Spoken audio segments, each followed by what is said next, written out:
사무엘상 14장 31절에서 35절 말씀. 우리 한 목소리로 같이 읽겠습니다. 시작.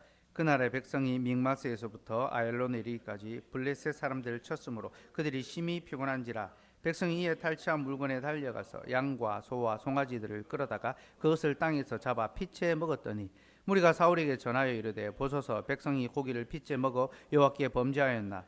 사울이 이르되 너희가 믿음 없이 행하였도다. 이제 큰 돌을 내게로 굴려오라 하고, 또 사울이 이르되 너희는 백성 중에 흩어져 다니며 그들에게 이르기를 사람 각기 소와 양을 이리로 끌어다가 여기서 잡아먹되 피째 먹어 여호와께 범죄하지 말라 하라 하며, 그 밤에 모든 백성이 각각 자기의 소를 끌어다가 거기서 잡으니라. 사울이 여호와를 위하여 제단을 쌓았으니 이는 그가 여호와를 위하여 처음 쌓은 제단이었더라. 아멘. 오늘은 비상기도라는 제목으로 말씀을 나누려고 합니다. 어리석은 지도자는 적보다 무섭다라는 말이 있습니다. 제가 이걸 좀 순화해서 적었습니다. 원래 군대에서 하는 말인데요. 멍청한 지휘관은 적보다 무섭다. 지휘관이 멍청하면 아군을, 부하들을 위험에 빠뜨릴 수 있다라는 거죠. 어제 우리는 지도자 한 사람으로 말미암아 얼마나 큰 위기에 봉착할 수 있는지를 눈으로 똑똑히 보았습니다. 한 사람의 선택과 행동이 한순간에 한 나라를, 우리 전체를 위험에 빠뜨릴 수 있다는 사실을 목격했습니다. 어제 예배당 이전 때문에 회의를 하고 있었습니다. 줌으로 회의를 하는데, 회의가 한창 하고 있는데 어떤 목사님이 저한테 카톡을 보낸 겁니다. 미쳤다. 계엄 선포가 일어났다. 처음에는 농담인 줄 알았습니다. 믿을 수 없는, 누가 믿을 수 있겠습니까? 그 회의를 계속 진행하면서 기사를 봤는데 진짜 계엄이 선포됐더라고요. 그래서 회의를 마무리하면서 상황을 나누고 국가를 위해서, 이 위기 속에 놓인 국가를 위해서 함께 기도하자고 같이 기도하고, 그리고 집에 왔는데 이 막 심장이 막 뛰는 겁니다. 이게 어떻게 될지, 그 계약을 앞두고 또 이게 이 계엄이 선포되니까 계약을 하면 안 되는 건가, 계약을 못하는 건가 마음도 들고, 집에 왔는데 막 예원이도 뉴스를 보고 내일 학교를 갈 수 있냐 없냐 하면서 막 지금 한창 이제 정치를 배우고 있거든요. 그래서 뭐 대통령제 뭐 하면서 막 민주주의 배우고 있는데 이게 무슨 일인가 하면서 불안해하고 염려하고 기도해주고, 그리고 자리에 누웠는데 잠이 오지가 않는 겁니다. 잠을 잘 수가 없는 거죠. 정룡 목사님 아들이 오늘이 제대 날이거든요. 그러니까 마지막 날 여러분 이게 별로 안 와닿을 텐데요. 우리 이제 군대 갔다 오신 분들은 내일 저녁인데, 오늘 지금 제가 말년 때, 제가 이제 제대 날 아니고 이제 말년에 이제 한 제대를 한 두 석 달 남겨두고 저기 강원도에 이제 강릉에 잠수함이 이제 내려왔습니다. 북한.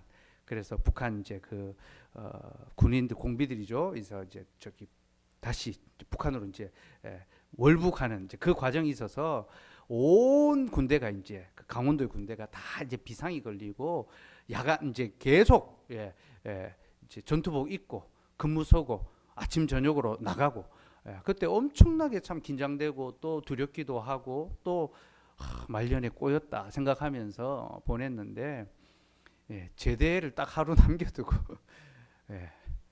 계엄이 선포가 된 겁니다. 여러분 이게 45년 만이거든요. 1980년에 그 박정희 대통령 이제 서거하면서 이제 이 비상계엄이 선포됐었는데, 여기서 이제 그 계엄을 경험한 사람이 몇 명 없잖아요, 그죠? 제가 예원이보다 더 어릴 때, 그때는 뭐 뭣도 모르죠, 그죠? 근데도 그때가 얼마나 어려웠는지, 한국의 이 역사 가운데 굉장히 어둡고 또 고통스러운 역사의 그 시간들이었는데, 지금 이 상황에, 이 시국에 계엄이 선포되는 것이 참 믿을 수가 없었습니다. 그래서 뉴스를 계속 보고 또 중계를 보는데 예, 국회에서 이제 그 해제 이제 결의를 했다는 이야기를 듣고 안심을 했는데 대통령이 이걸 해제 선포를 안 하는 겁니다. 야, 그 해제 선포를 안 하니까 그게 한 4시간 정도였잖아요. 그죠?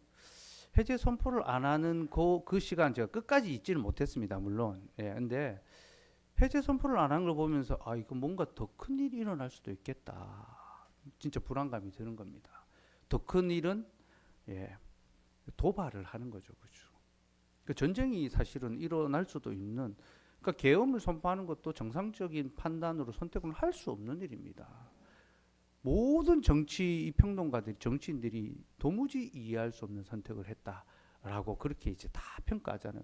상식적으로 납득할 수 없는 일을 했다는데 그 말은 그 다음 과정은 장담할 수 없는 거죠. 그러면 정말로 걷잡을 수 없는 어려움에 빠져들게 되잖아요. 그 참 너무 두렵더라고요. 제가 군생활할 때 제가 철책에서 근무를 했었는데요. 딱 한 번 제가 군생활 하는 동안 딱 한 번 실제 상황이 벌어졌습니다. 북한군이 이제 휴전선 가까이로 도발, 한 소대가 온다 해서 제가 철책이 있으면서 그때 이제 80mm 박격포를 제가 담당하고 있었는데 이제 조명탄을 쏘으라고, 그래서 이제 아군하고 교전을 해야 된다고. 그래서 밤에 비상이 걸렸는데 제가 그때 고참이었거든요. 그래서 제가 소대를 이끌어야 되는 위치에 있었는데 이 박격포를 조정하는데 손이 덜덜 떨려가지고 이 조정을 못하게 그렇게 많이 연습하고 했는데 실제 상황이 딱 되니까 이게 막 진짜 막 손이 막 덜덜 떨리더라고요. 네. 그래서 이 제대로 이 조준을 못 하겠더라고요. 막 그러고 있는데 상황 해지가 딱 풀린 겁니다. 이제 되돌아갔다니까. 야, 그러니까 이제 손에 막 맥이 이제 탁 풀리면서 살았다 싶은데, 그러면서 야, 전쟁 나면 아무것도 못 하겠구나. 진짜 아무것도 못 하고 그냥 순식간에 끝나겠구나, 이런 마음이 정말 들더라고요. 그만큼 전쟁이라는 것은 무섭고 두려운 일이잖아요. 그죠? 그 계엄은 사실은 전시 상황에 하는 겁니다. 그에 준하는 나라가 완전히 치안과 질서가 무너져서 정말로 무법지대가 됐을 때 하는 게 계엄이거든요. 그러니까 군대가 모든 것을 통솔하고 통제하고 그 휘하에 넣어버리잖아요. 그죠? 즉결 심판을 하고. 정말 두려운 마음이 많이 들었습니다. 근데 뭐 진압하러 온 이제 군인들도 보니까 본인들도 적극적으로 나서지 않더라고요. 이게 명분이 없다는 어떤 그런 것들을 이제 이해하는 거죠.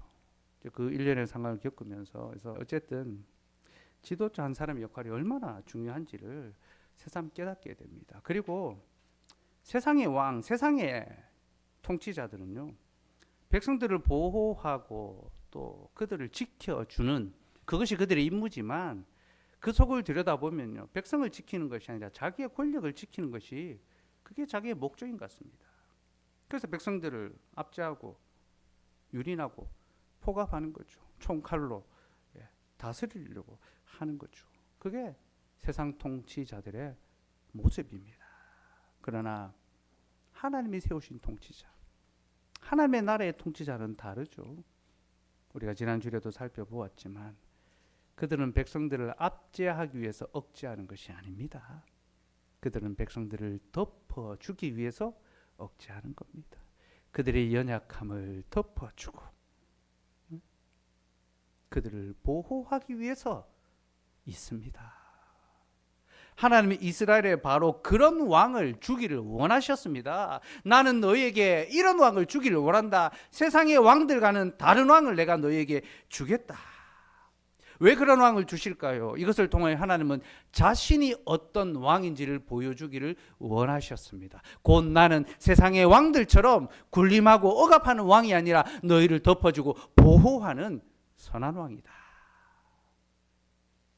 하나님은 그것을 보여주기를 원하셨던 겁니다. 시편 113편 5절에서 7절 말씀 같이 읽읍시다. 시작. 여호와 우리 하나님과 같은 이가 누구리요? 높은 곳에 앉으셨으니 스스로 낮추사 천지를 살피시고 가난한 자를 먼지 더미에서 일으키시며 궁핍한 자를 거름더미에서 들어 세워. 여호와 우리 하나님 같은 이가 누구리요? 하나님 같은 왕이 어디 있냐라는 말입니다. 그는 높은 곳에 앉으셨지만 그는 가장 높은 곳에 앉아 계십니다. 하늘 위에 앉아 계십니다. 그러나 그는 스스로 낮추셔서 천지를 살피십니다. 우리 하나님은 자신을 스스로 낮추셔서 이 땅을 살피십니다. 그리고 그는 가난한 자들을 먼지 더미에서 일으키십니다. 그 가난함의 비참함, 이 먼지 더미, 땅의 티끌이죠. 땅의 티끌, 우리의 존재입니다, 여러분. 우리가 땅의 티끌입니다.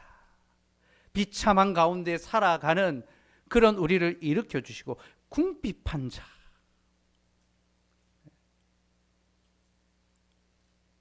그 비참함으로 말미암는 그 삶의 연약함의 모습, 그 초라한 모습, 그 궁핍한 자를 거름더미, 그 거름더미에 살아가는 자를 일으켜 세우신다.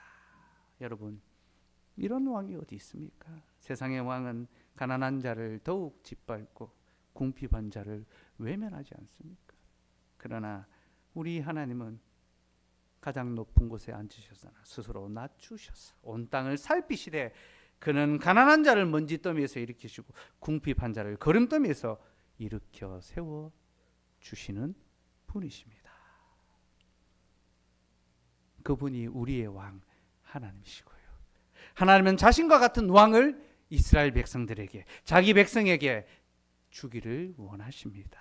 그래서 내가 너희를 이렇게 다스리고 내 나라는 세상 나라와는 다르다라는 것을 보여주기를 원하시는 거죠. 그러나 이스라엘 백성들은 그런 왕, 곧 하나님이 세우시는 그런 왕이 아니라 세상과 같은 왕을 원했습니다. 우리도 세상과 같이 좋은 비주얼을 갖고 있고 좋은 능력을 갖고 있고 좋은 힘을 갖고 있는 그런 사람을 왕으로 세워달라고.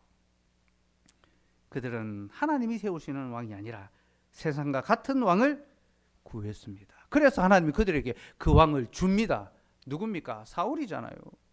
사울은 그 외모가 얼마나 출중했는지 모릅니다. 다른 사람들보다 머리 하나가 더 올라와 있었습니다. 여러분, 사울은 이스라엘 백성의 골리앗 같은 존재입니다. 크고 힘있고 강력한, 누가 봐도 왕이 될 만한 그런 외적인 모습을 갖고 있는 사람이었습니다. 세상 왕들 같은 그런 위엄을 갖고 있었죠. 그런데 그 사울이 어떻게 합니까? 그가 하나님의 통치를 백성들에게 나타내 보입니까? 그렇지 않습니다. 그는 세상 왕의 통치를 보여줍니다. 그는 백성들의 연약함을 덮어주는 것이 아니라 도리어 억압했으며 그들을 위험에 몰아넣었습니다. 이스라엘과의 전쟁 가운데 백성들이 먹어야지만 전쟁을 치를 수 있는데 그는 자기 욕심으로 자기의 어떤 힘을 과시하고 드러내기 위해서 아무것도 먹지 말라. 너희는 아무 식물도 먹지 말라. 그렇게 명령 내렸습니다. 여러분, 전쟁을 치르며 음식을 먹지 못한다는 것은요, 백성들을 사지로 몰아넣는 것과 같습니다. 총칼을 자기 백성에게 들이대는 것과 하나도 다를 바가 없습니다. 그렇게 백성들이 위험에 내몰리니까 어떤 일이 벌어집니까? 그들 가운데 죄가 창궐하게 되는 거죠. 전쟁을 치르며 아무것도 먹지 못한 백성들이 기진하게 되었습니다. 정말로 죽을 지경에 이르게 되었죠. 그래서 그들이 어떻게 합니까? 탈취한 짐승들을 잡아 그 자리에서 핏째 먹습니다. 32절 말씀. 32절 읽읍시다. 시작. 백성이 이에 탈취한 물건에 달려가서 양과 소와 송아지들을 끌어다가 그것을 땅에서 잡아 핏째 먹었더니, 굶주린 백성들이 그 소와 양을 잡았어. 그것을 요리해 먹을 겨를도 없었어. 핏째로, 피가 줄줄 흐르는 그 상태로 씹어 먹고 있었습니다. 이것은 살기 위해 먹는 거죠, 그렇죠? 그렇게 먹어야지만 살 수 있는 겁니다. 근데 여러분, 이스라엘 백성들이 동물을 핏째 먹는 것은 하나님의 말씀의 규례를 어긴 거죠. 그렇죠? 하나님께서는 우리에게 육식을 허락하시되 동물의 피는 먹지 말라 하셨습니다. 왜 그렇습니까? 피가 생명의 근원이기 때문이죠. 피를 먹지 못하게 하셨습니다. 그런데 이스라엘 백성들은 하나님의 말씀의 규례를 생각할 겨를도 없이 그것을 핏째 먹어 버렸습니다. 사랑하는 여러분, 이스라엘의 왕이 하나님의 말씀을 준수하며 하나님을 경외하며 살아가도록 백성들을 선한 길로 인도해야 될 왕이 백성들을 사망의 골짜기로 인도하니까 그들이 선한 삶을 사는 것이 아니라 도리어 행악하는 삶을, 온 백성들 중에 큰 죄가 가득해지게 만든 거죠. 여러분, 왕이 바르게 인도하지 않으면 백성들은 범죄하게 되어 있고, 왕이 그들의 연약함을 덮어주지 않으면 그들은 죄의 비창 가운데 살아갈 수밖에 없습니다. 그래서 여러분, 지도자 한 사람이 얼마나 중요한지 모릅니다. 그 한 사람이 모두를 살릴 수도 있고 죽일 수도 있습니다. 교회의 직분자가 얼마나 중요한지 모릅니다. 그 한 사람으로 말미암아 모두가 살 수도 있고 죽을 수도 있습니다. 참으로 두렵고 떨리니, 그러기에 그는 자신에게 주어진 그 권세를 함부로 사용할 수는 해서는 안 됩니다. 내게 그런 권한이 있다고 마음대로 서서는 안 됩니다. 겸손하고 두려운 가운데 오히려 자기를 억제하고 자기를 절제하고 자기를 돌아보고 백성들을 두렵지만 온전하게 또 부드럽게 친절하게 겸손하게 대하고 그렇게 인도할 수 있어야 되는 거죠. 교회 직분자는 완고하게 군림하는 자가 아닙니다. 친절하고 부드럽고 따뜻하게 성도들을 감화시키고 그들에게 말씀의 바른 원리를 제시하는 것, 이것이 직분자의 원리입니다. 예. 간혹 너무 따뜻하게 너무 친절하게 하는 건 아닌가 그런 생각이 들 때가 있습니다. 그래서 비상계엄령을 선포해가지고 강제로 다 체포해서 말씀과 기도의 자리에 잡아와가지고 기도하게 만들고 그러나 우리 하나님께서는 그런 방식으로 하지 않습니다. 성령께서 그 마음에 탄식함을 주시고 기도하게 하시고 하나님께로 나아오도록 만들어주신 것, 감화시키죠. 설득시키죠. 부디 제가 하나님의 감동하심으로 하나님의 말씀으로 성도들의 마음을 잘 감화하며 믿음 가운데 살아갈 수 있도록, 하나님을 향하여 살아갈 수 있도록 그렇게 기도해 주셨으면 좋겠습니다. 어쨌든 사울로 말미암아 온 백성들이 위험에 처했고 하나님 앞에 범죄했습니다. 그런데 사무엘은 처음부터 이런 일이 일어날 것을 다 알았습니다. 그래서 그들에게 경고했습니다. 너희가 원하는 왕은 너희를 압제할 것이다. 사무엘상 8장 10절에서 18절.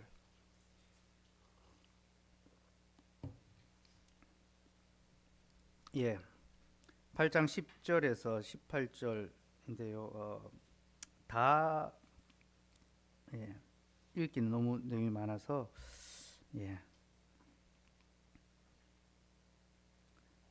10절부터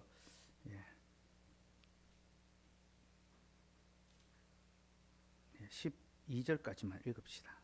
읽읍시다. 시작. 사무엘이 왕을 요구하는 백성에게 여호와의 모든 말씀을 말하 이르되 너희를 다스릴 왕의 제도는 이러하니라. 그가 너희 아들을 데려다가 그의 병거와 말을 어가게 하리니 그들이 그 병거 앞에서 달릴 것이며 그가 또 너희 아들을 천부장과 50부장을 삼을 것이며 자기 밭을 갈게 하고 자기 추수를 할 것이며 자기 무기와 병거의 장비도 만들게 할 것이며 그가 자기를 위하여 백성들을 부릴 것이다.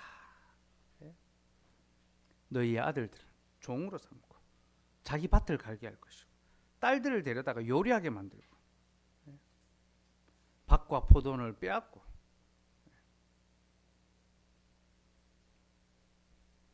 너희의 재산을 취하여 갈 것이다. 그래서 너희가 구한 왕 때문에 괴로워할 것이다 합니다. 18절 말씀. 18절 읽읍시다. 시작. 그날에 너희는 너희가 택한 왕으로 말미암아 부르짖되 그날에 여호와께서 너희에게 응답하지 아니하시리라 하니 너희가 원한 그 왕으로 말미암아 너희가 괴로워서 하나님 앞에 기도할 것이다. 이렇게 경고했는데도 그들이 뭐라고 합니까? 듣지 않습니다. 19절 20절 읽읍시다. 시작. 백성이 사무엘의 말 듣기를 거절하여 이르되 아니로소이다. 우리도 우리의 왕이 있어야 하니 우리도 다른 나라들과 같이 되어 우리의 왕이 우리를 다스리며 우리 앞에 나가서 우리의 싸움을 싸워야 할 것이 아니니이다 하는지나. 경고했지만 그럼에도 불구하고 그들은 듣지 않았습니다. 그래서 사무엘은 너희가 하나님 앞에서 범죄하고 있다 경고합니다. 사무엘상 12장 16절에서 18절. 사무엘상 12장 16절에서 18절. 같이 읽읍시다. 시작. 너희는 이제 가만히 있어서 여호와께서 너희 목전에서 행하시는 이 큰 일을 보라. 오늘은 밀베는 때가 아니냐. 내가 여호와께 아뢰니 여호와께서 우리와 비를 보내사 너희가 왕을 구한 일 곧 여호와의 목전에서 범죄한 죄악이 큼을 너에게 밝히 알게 하시리라. 이에 사무엘이 여호와께 아뢰매 여호와께서 그날에 우리와 비를 보내시니 모든 백성이 여호와 사무엘을 크게 두려워하니라. 사무엘이 이스라엘 백성들의 그 범죄를 책망하고 하나님이 너희에게 두려움을 갖게 하실 것이다 기도했습니다. 우레와 비가 내려서 온 백성들이 자신의 죄를 깨닫고 두려워했습니다. 그런데 하나님께서는요 참으로 좋은 왕이셔서 진노 중이라도 긍휼을 베푸십니다. 이스라엘 백성들이 자기의 죄를 깨닫고 하나님 앞에 회개하자 하나님은 그들에게 은혜 베푸실 것을 약속해 주십니다. 19절에서 24절까지 읽읍시다. 시작. 모든 백성이 사무엘에게 이르되 당신의 종들을 위하여 당신의 하나님 여호와께 기도하여 우리가 죽지 않게 하소서. 우리가 우리의 모든 죄의 왕을 구하는 악을 더하였나이다. 사무엘이 백성이 이르되 두려워하지 말라. 너희가 과연 이 모든 악을 행하였으나 여호와를 따르는 데에서 돌아서지 말고 오직 너희의 마음을 다하여 여호와를 섬기라. 돌아서서 유익하게 못하며 구원하지도 못하는 헛된 것을 따르지 말라. 그들은 헛되니라. 여호와께서는 너희를 자기 백성으로 삼으신 것을 기뻐하셨으므로 여호와께서는 그의 크신 이름을 위해서라도 자기 백성을 버리지 아니할 것이요 나는 너희를 위하여 기도하기를 쉬는 죄를 여호와 앞에 결단코 범하지 아니하고 선하고 의로운 길을 너희에게 가르칠 것인즉 너희는 여호와께서 너희를 위하여 행하신 그 큰 일을 생각하여 오직 그를 경외하며 너희의 마음을 다하여 진실이 섬기라.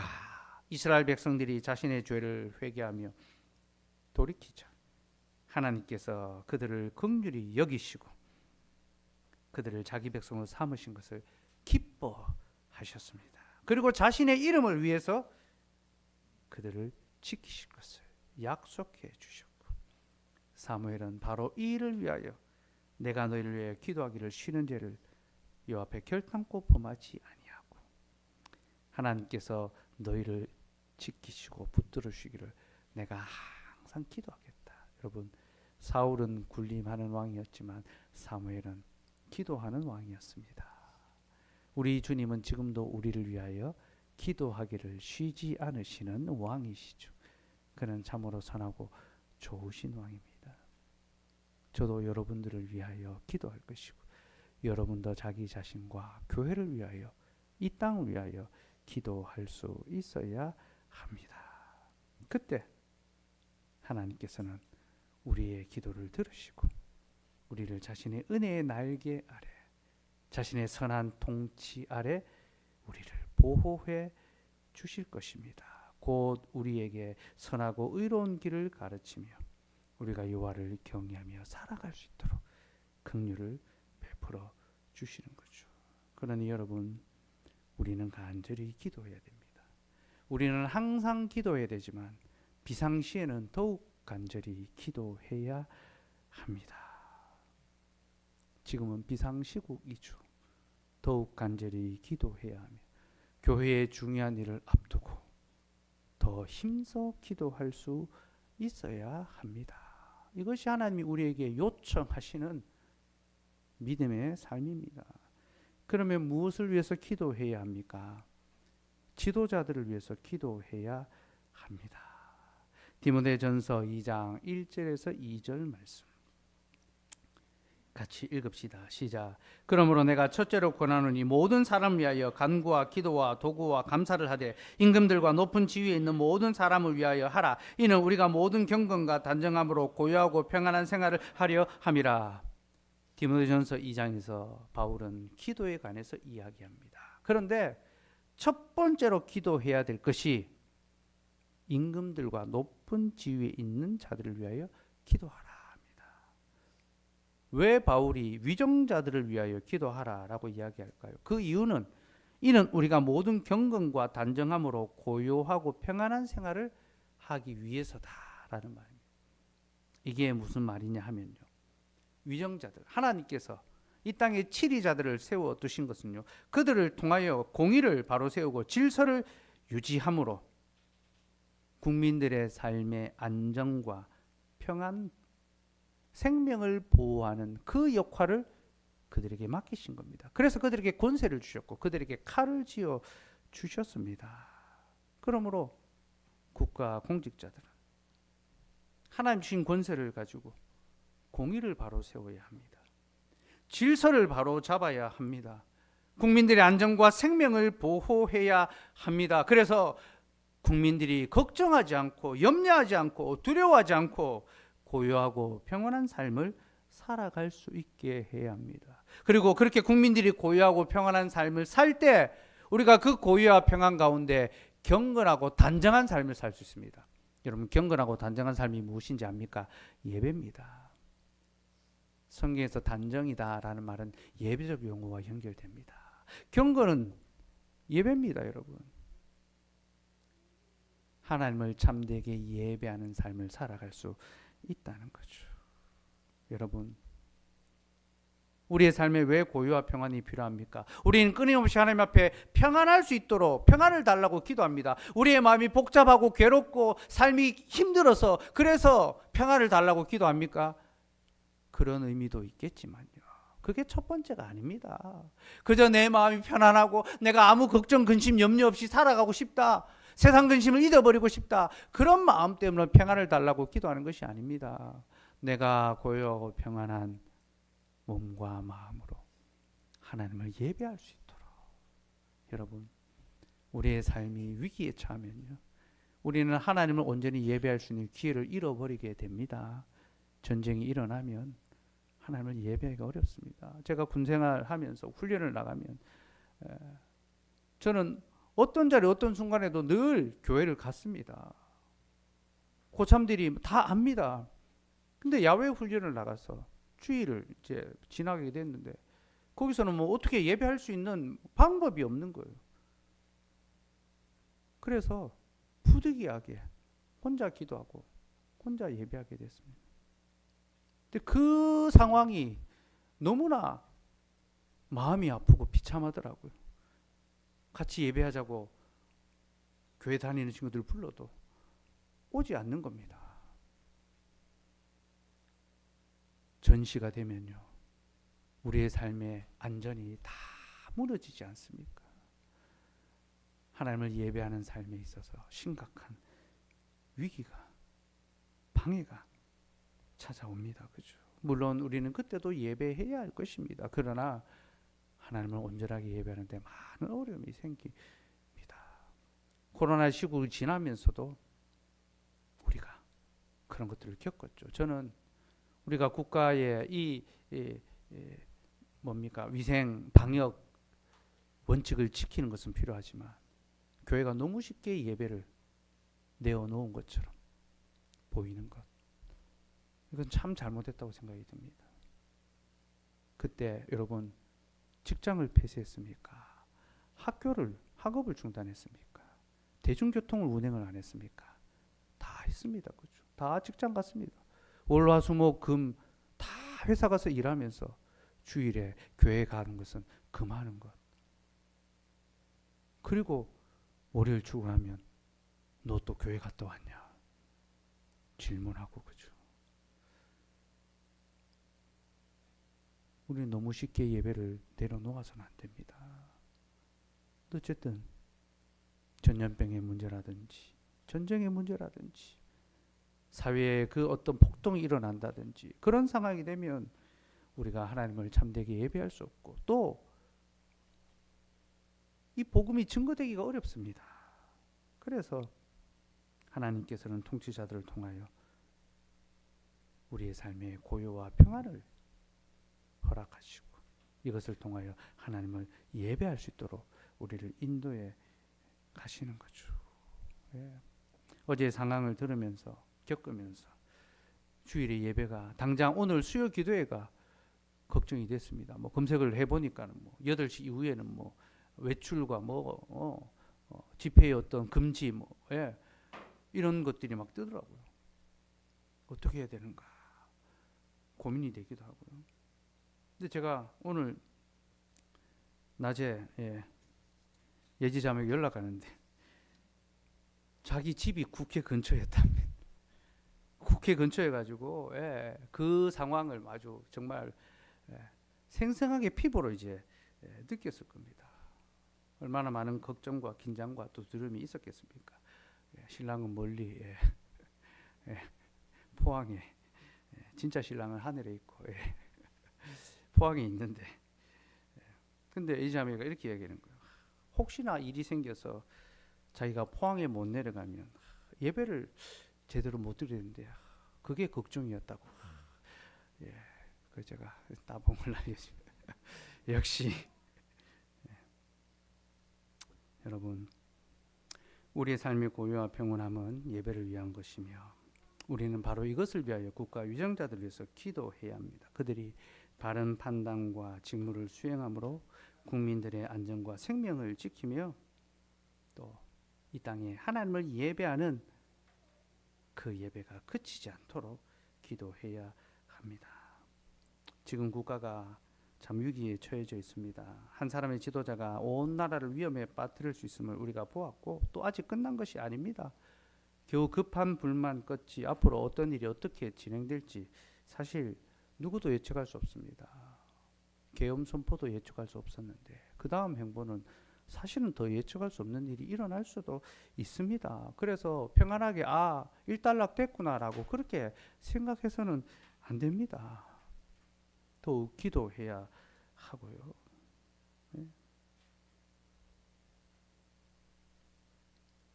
무엇보다도 이 나라 또 국가의 위정자들, 치리자들을 위해서 기도해야 되고 그들이 바른 지혜와 또 온전한 마음으로 이 땅의 고요와 평안, 국민들의 생명과 안전을 지킬 수 있도록 그 계엄 선포 한 번이 국가의 대외 신용도와 지금 여러 경제적으로 미친 이 파장은 숫자로 환산할 수가 없습니다. 하나님께서 이 모든 상황을 통하여 우리에게 더욱 기도를 요구하시고 또 우리가 이럴 때일수록 더욱 기도하고 하나님을 예배하기를 멈추지 않아야 된다는 사실을 가르쳐 주시는 것 같습니다. 우리 그 마음으로 오늘 함께 기도하고 하나님 앞에 우리의 소원을 아뢰 수 있기를 바랍니다.